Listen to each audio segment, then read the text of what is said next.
నమస్తే, welcome to special focus. ఒకవైపు మోడీ, మిగతా వారంతా మరోవైపు. ఢిల్లీని వదిలి గుజరాత్ గల్లీల్లో ప్రచార సభలతో హోరెత్తిస్తున్నారు నరేంద్ర మోడీ. సర్ప్రైజ్ చేస్తానంటోంది కాంగ్రెస్. తనను తక్కువ అంచనా వేయొద్దని కాలు దువ్వుతోంది ఆమ్ ఆద్మీ. గుజరాత్లో త్రిముఖ సమరం తప్పదా, లేదంటే ఓటర్లు క్లారిటీగానే ఉన్నారా? గుజరాత్లో హోరాహోరీ ఖాయమా? ఆప్తో ఎవరికి చేటు, ఎవరికి స్వీటు? గత ఎన్నికల జోష్ను కాంగ్రెస్ కొనసాగిస్తుందా? ఎన్నడూ లేనంతగా ఓ రేంజ్లో మోడీ ప్రచారం ఏంటి? ఓటర్లను ప్రభావితం చేసే కీలక అంశాలేంటి? దేశమంతా ఇప్పుడు గుజరాత్ వైపు చూస్తోంది. అక్కడి అసెంబ్లీ ఎన్నికలను ఉత్కంఠగా పరిశీలిస్తోంది. ప్రధాని నరేంద్ర మోడీ సొంత రాష్ట్రంలో సంచలనం నమోదవుతుందా? దాదాపు 27 ఏళ్ల కాషాయ పాలనపై గుజరాతీలకు మొహం మొత్తిందా? లేదంటే మోడీ హవాతో మరోసారి వీరతిలకం దిద్దుతారా అంటూ చర్చించుకుంటున్నారు.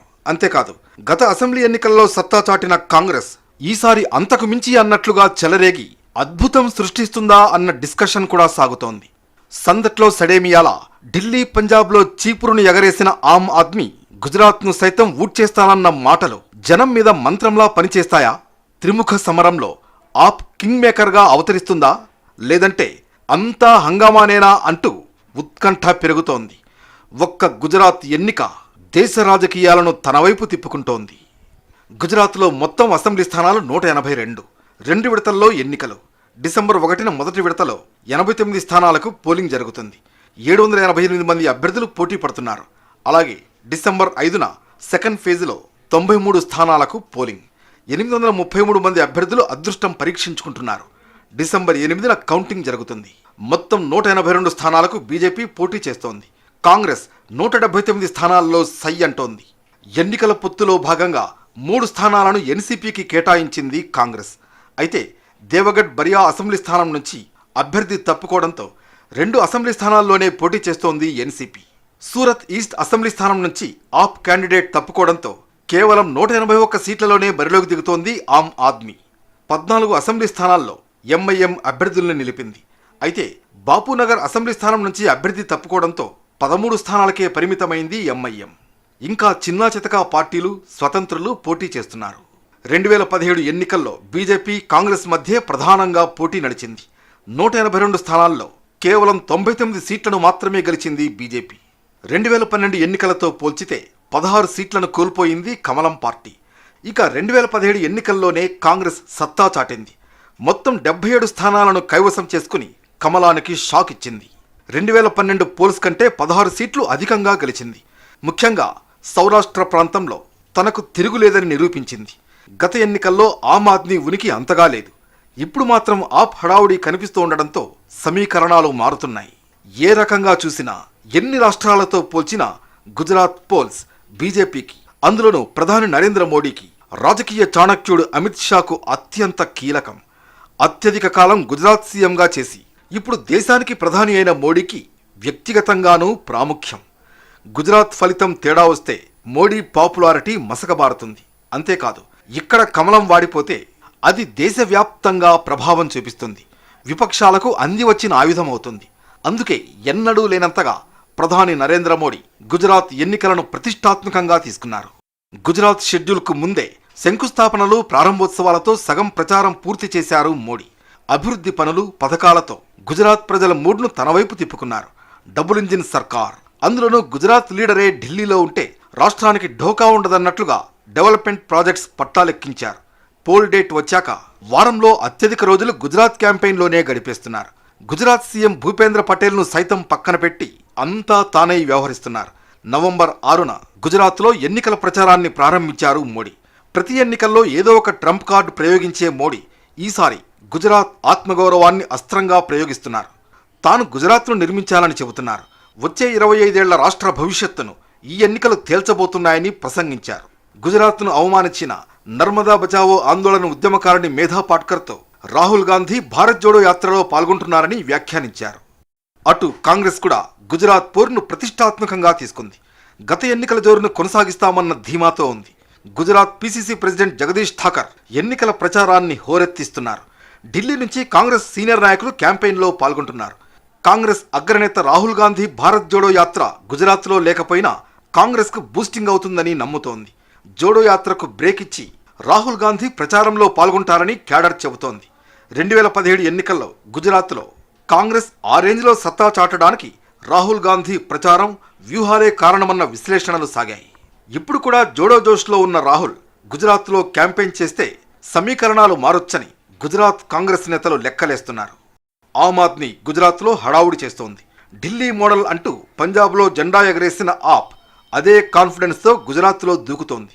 మోడీ మోడల్ ఫెయిల్ అయిందని, ఢిల్లీ మోడల్కు ఒక్క ఛాన్స్ ఇవ్వాలంటూ ఆప్ అధినేత సీఎం కేజ్రీవాల్ పిలుపునిస్తున్నారు. స్కూల్స్, హాస్పిటల్స్, మహిళల భద్రత, సంక్షేమ పథకాల ఎజెండాను జనం ముందు ఉంచుతున్నారు. ఆప్ సీఎం అభ్యర్థిగా ప్రముఖ జర్నలిస్ట్ ఇసుడాన్ గాద్వీని ప్రకటించింది. మిగతా రాష్ట్రాల్లో చాప కింద నీరులా విస్తరిస్తున్న ఆప్ పట్ల బీజేపీ అప్రమత్తంగానే ఉంది. అందుకే సామధాన దండోపాయాలతో ఉక్కిరిబిక్కిరి చేస్తోంది. ఢిల్లీ లిక్కర్ కేసును తెరపైకి తెచ్చింది. గుజరాత్పై పూర్తిగా దృష్టి పెట్టే వీలు లేకుండా ఇదే సమయంలో ఢిల్లీ మున్సిపల్ ఎన్నికలను వచ్చేలా చేసిందన్న వాదన ఉంది. ఆప్ స్కూల్ మోడల్ పట్ల వ్యతిరేకత వచ్చేలా ఢిల్లీ స్కూల్ స్కామ్ అంటూ కొత్తగా ఆరోపణలు సంధిస్తోంది. కొన్ని రోజులుగా ఆప్ బీజేపీ మధ్య అనేక సంవాదాలు కేంద్రీకృతమయ్యాయి. मैं पूरा यकीन के साथ कह सकता हूं कि श्री कृष्ण जी का, भगवान बलराम का हम सब के ऊपर, गुजरात की धरती पे, गुजरात के रहने वालों पे पूरा आशीर्वाद रहेगा। और जो 27 साल में इन लोगों ने बेड़ा गर्क किया है, भगवान अपना सुदर्शन चक्र चला के अब इनका सही करेंगे और ईमानदार सरकार दिसंबर के अंदर गुजरात के अंदर आएगी. ఆమ్ ఆద్మీది బలుపా వాపా, పంజాబ్ తరహాలో పట్టం కడతారా లేదా అన్నది పక్కన పెడితే గుజరాత్లో ట్రయాంగిల్ ఫైట్కు ఆస్కారం ఇచ్చినందుకు ఆప్ పట్ల బీజేపీ లోపల హ్యాపీగానే ఉంది. ప్రభుత్వ వ్యతిరేక ఓట్లు చీలితే తనకే లాభమని లెక్కలేస్తోంది. ఆ రకంగా కాంగ్రెస్కు బంధనం వేయొచ్చని భావిస్తోంది. అయితే గుజరాత్లో ఆమ్ ఆద్మీ ప్రబలంగా ఎదిగితే తాత్కాలికంగా కాంగ్రెస్కు దెబ్బైనా మోడీకి పోటీగా కేజ్రీవాల్ తెరపైకి వస్తాడన్న టెన్షన్ కూడా కమలంలో ఉందని పొలిటికల్ పండితులు విశ్లేషిస్తున్నారు. ఇలా గుజరాత్ ఎన్నికలు 3 ప్రధాన పార్టీలకు ప్రతిష్టాత్మకంగా మారాయి.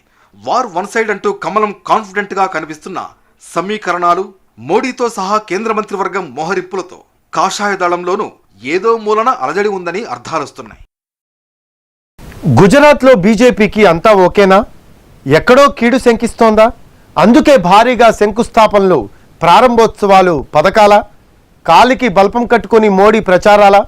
కంచుకోటపై కమలానికి ఎందుకంత సంశయం? గుజరాత్ను నిలబెట్టుకోవడానికి ఎందుకిన్ని వ్యయ ప్రయాసలు? సొంత రాష్ట్రంలో మోడీని కంగారు పెడుతున్న కీలక అంశాలేంటి? గుజరాత్లో 27 ఏళ్లు అంటే దాదాపు 3 దశాబ్దాలుగా బీజేపీనే అధికారంలో ఉంది. కాషాయ పార్టీకి హిందుత్వ ప్రయోగశాల గుజరాతే.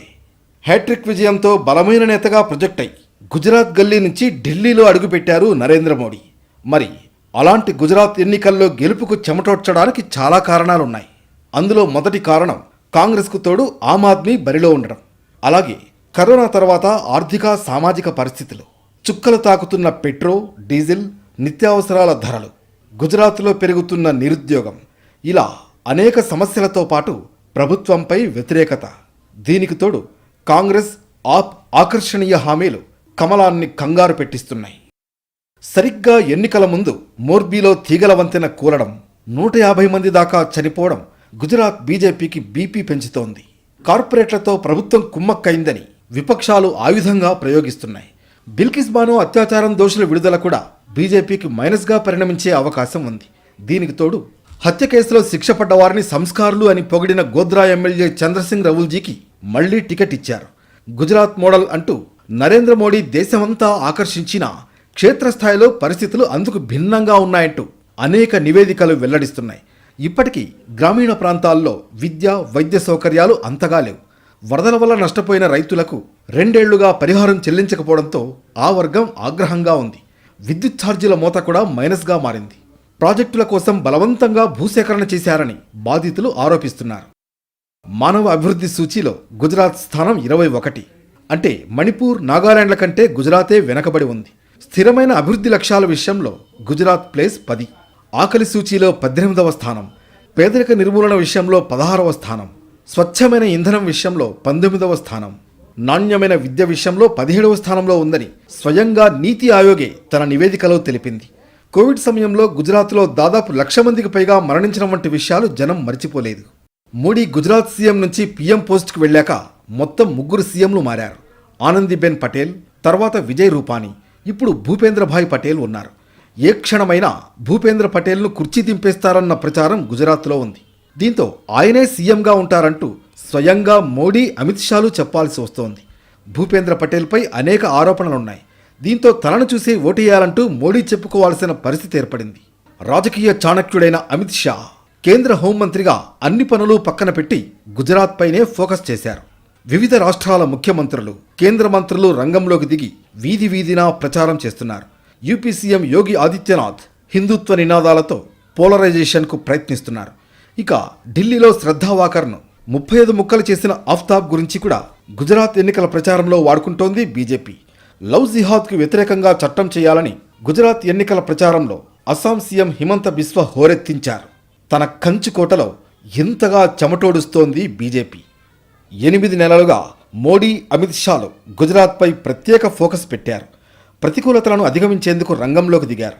గెలుస్తారు అన్న వారికే టికెట్లు ఇస్తున్నారు. 38 మంది సిట్టింగ్ ఎమ్మెల్యేలకు టికెట్ ఇవ్వలేదు. మాజీ ముఖ్యమంత్రి రూపానీ సహా 8 మంది మంత్రులను ఎలక్షన్స్కు దూరం పెట్టారు.